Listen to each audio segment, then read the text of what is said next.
बिस्मिल्लाहिर्रहमानिर्रहीम अल्लाहुम्मा सल्ली अला मुहम्मदिन व अला आलि मोहम्मद। अस्सलाम वालेकुम फ्रेंड्स, कैसे हैं आप। आज मैं आपके साथ फ़्रेंच फ्राइज़ की रेसिपी शेयर करूंगी। अगर आपको एकदम से क्रंची क्रिस्पी फ़्रेंच फ्राइज़ चाहिए तो आपने इस रेसिपी को ज़रूर एंड तक देखना है, क्योंकि इसमें मैंने सारे टिप्स ट्रिक्स बताए हैं जो आपकी फ़्रेंच फ्राइज़ को बहुत ही अच्छे तरीके से बना सकते हैं। ये देखिए 3 अदद मैंने आलू लिए हैं और इनका जो ऊपर वाला छिलका है ना, बारीक छिलका, वही हमने अच्छे से उतार देना है।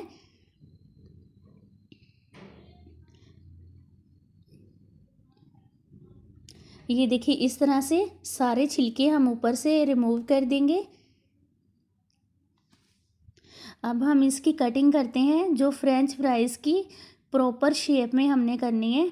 ये देखिए इस तरह से हम आलू को पकड़ेंगे और ये वाले जो कोने वाली साइड है ना, ये हम उतार देंगे। अगर तो हम इसी तरह इसकी कटिंग कर लेंगे, फिर वो वाली जो आप फ्रेंच फ्राइज़ चाहिए ना असल वाली, वो नहीं बनेंगी अगर हम नहीं उतारेंगे। इस तरह से हमने इनको रिमूव कर देना है, इससे शेप ख़राब होती है। ये वाली जो साइड है, चारों साइडों से हमने जो थोड़ी थोड़ी कटिंग होनी है इसकी, वो हमने कर देनी है, क्योंकि हमने एकदम से परफेक्ट वाले फ्रेंच फ्राइज़ बनाने हैं। ये देखो चारों साइडों से हमने इसकी इस तरह से कटिंग कर देनी है।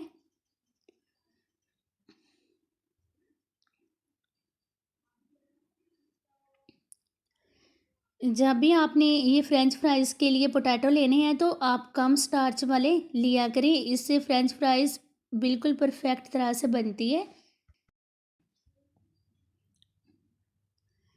ये देखिए तकरीबन हमने इसको 1 सेंटीमीटर के फासले से काटना है।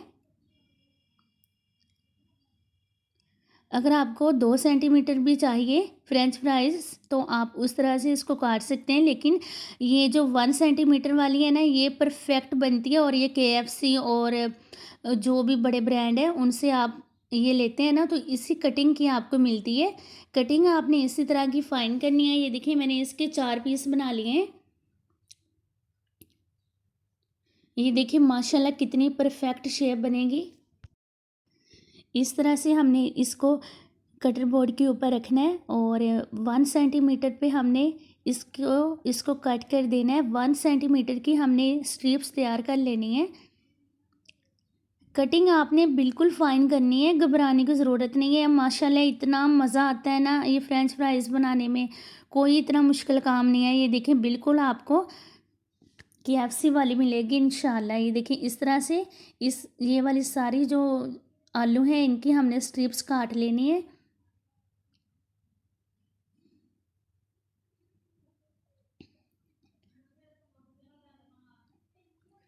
इस दौरान अगर आप मेरे चैनल पर नए हैं तो चैनल को सब्सक्राइब कर लें। वीडियोज़ अच्छी लगें फ्रेंड्स एंड फैमिली के साथ शेयर करें।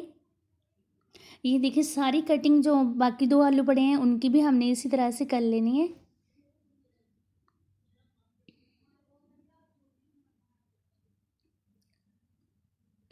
जब भी हम फ्रेंच फ्राइज़ बनाते हैं ना, तो एक तो कटिंग में मसला आ जाता है और एक हमें फ्राई करने में आता है। ये वाला टिप तो मैंने आपको बता दिया है। अब जो हम जब फ्राई करूँगी ना, वो वाली टिप भी आपको बताऊँगी। इंशाल्लाह इतनी ज़बरदस्त बनेगी ना। ये देखिए सारी मैंने कटिंग कर ली है। अब एक बाउल लेना है, इसमें इसको हमने ऐड कर देना है और हाफ़ लीटर हम इसमें ठंडा जो पानी होता है, ज़्यादा ठंडा बर्फ़ जैसा होता है, उसमें हमने इसको डिप कर देना है 4 से 5 मिनट के लिए।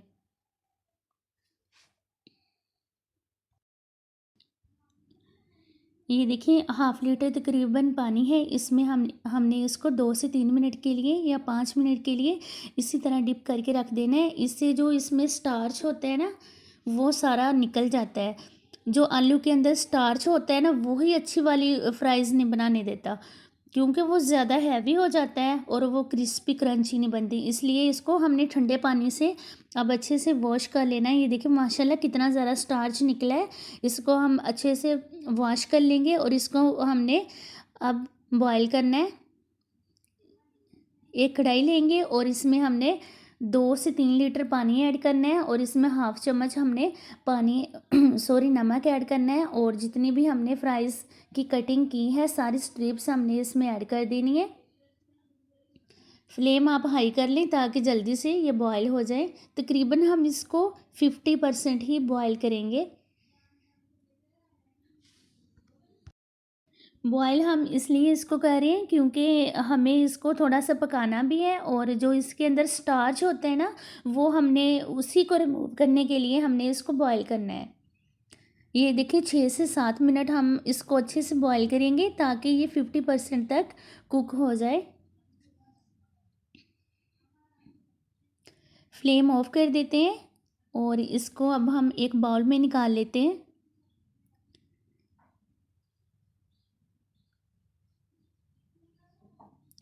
माशाल्लाह इतनी ज़बरदस्त लुक है ना इसकी।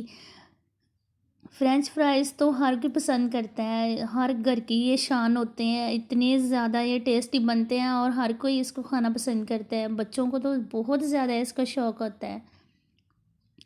ये देखिए इसको ठंडे पानी से थोड़ा-सा हम ठंडा कर लेते हैं।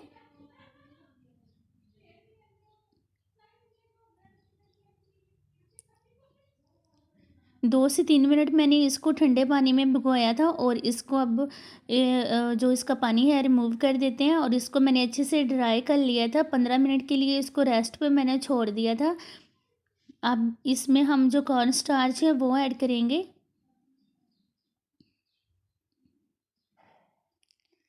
ये तकरीबन 4 से 5 चम्मच मैंने लिए हैं। इसमें हम इसको ऐड कर देंगे और अच्छे से हमने इसके ऊपर इसकी कोटिंग करनी है। इसमें इतना ज़्यादा खर्च नहीं आता, कोई इतनी ज़्यादा इसमें चीज़ों की हमें ज़रूरत नहीं होती, लेकिन टेस्ट इसका सबसे ज़्यादा अच्छा होता है। ये देखिए इस तरह से हमने सारी जो स्ट्रिप्स हैं उनके ऊपर हमने अच्छे से स्टार्च को लगा लेना है।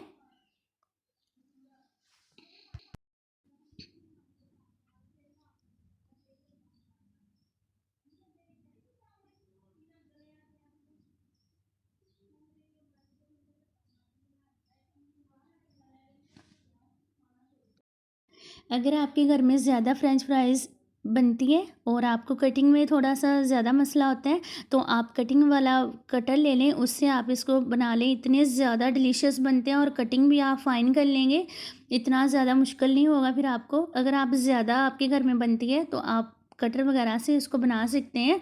ये देखिए हाफ़ लीटर मैंने ऑयल लिया है और फ्लेम को मैंने बिल्कुल लो रखा है। लो फ्लेम में हमने इसको ऐड करना है। ये सबसे बेस्ट वाली जो टिप होती है ना, ये वाली होती है, क्योंकि जब भी हम फ्रेंच फ्राइज़ बनाते हैं ना, तो एकदम से ना इसको गरम ऑयल में, ज़्यादा गरम ऑयल में ऐड कर देते हैं और इसको हाई फ्लेम पर हम कुक करते हैं। इससे ना वो क्रंची और क्रिस्पी नहीं बनती, अजीब सी उनका टेस्ट होता है और अजीब सी बनती हैं।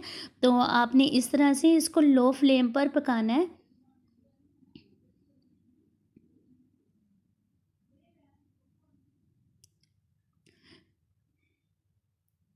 ये देखिए इस तरह से आपने इसको हिलाते जाना है ताकि अच्छे तरीके से ये फ्राई हो जाए।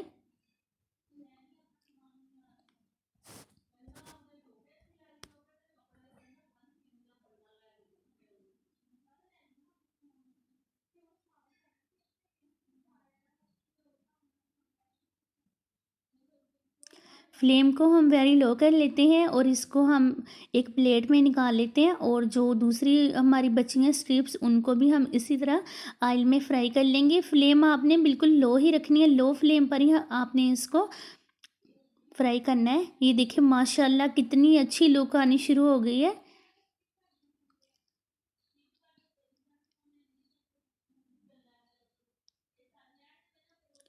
चलिए जी, अब हम इसको साइड पे कर देते हैं और जितनी बाकी स्ट्रिप्स बची हैं वो भी हम इसी तरह लो फ्लेम करके इसमें ऐड कर देंगे।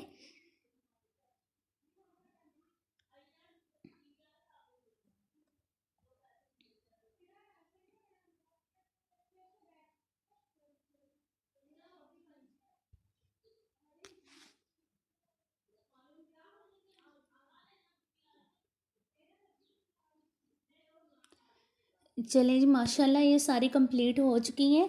अब हम इनको तकरीबन 15 से 20 मिनट के लिए रेस्ट पर रख देंगे और बाद में हमने इसको दोबारा से फ्राई करना है। एकदम से इतनी ज़्यादा अच्छी लुक आएगी और इतनी ज़बरदस्त ये बनेगी ना कि मेहमान हैरान रह जाएँगे, जो भी आपके घर में गेस्ट आएँगे या फैमिली मेंबर होंगे, इतनी ज़बरदस्त बनेगी ना। अगर आप ये वाली रेसिपी ट्राई कर लेंगे ना मेरे कहने पे, आपको दोबारा बाहर से मंगवाने की ज़रूरत नहीं पड़ेगी इंशाल्लाह। घर में एक तो सस्ती बन जाती है और एक अच्छे ऑयल में फ्राई हो जाती है। इतनी ज़्यादा टेस्टफुल होती है और टेस्ट तो आपको पता ही है, जब हम घर में कोई भी चीज़ फ्राई करते हैं ना, टेस्ट डबल हो जाता है। ये देखिए 4 से 5 मिनट लो फ्लेम पर हमने इसको दोबारा कुक कर रहे हैं।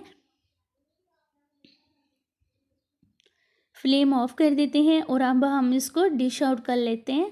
ये देखिए माशाल्लाह कितनी ज़्यादा क्रिस्पी क्रंची हमारी फ्रेंच फ्राइज़ तैयार हैं। जब भी आपने इसको डिश आउट करना है, आपने इसको बाउल में डिश आउट नहीं करना, फिर वो एकदम से ना वो नरम-नरम सॉफ्ट-सॉफ्ट सी हो जाती हैं। आपने इसको किसी बड़ी प्लेट में या ट्रे में इस तरह से आपने इसको डिश आउट कर लेना है।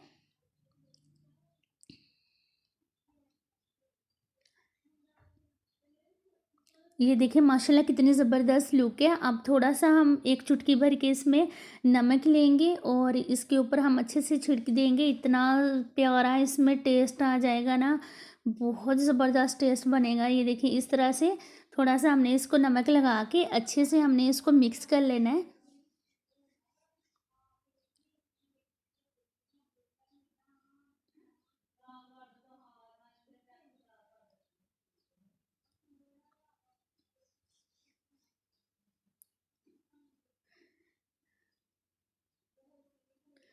ये देखिए माशाल्लाह एकदम से क्रिस्पी क्रंची हमारी फ्रेंच फ्राइज़ तैयार हैं। इतनी ज़्यादा डिलीशियस बनी है और लुक वाइज़ इतनी प्यारी हैं और खुशबू इतनी प्यारी है इसकी, और टेस्ट इंशाल्लाह इसका ज़बरदस्त होगा। आपने इस रेसिपी को रमज़ान में और रमज़ान के बाद में ईद में आप हर टाइम इसको यूज़ कर सकते हैं और अपना अपने ढेर सारा ख्याल रखना है। अल्लाह हाफ़िज़।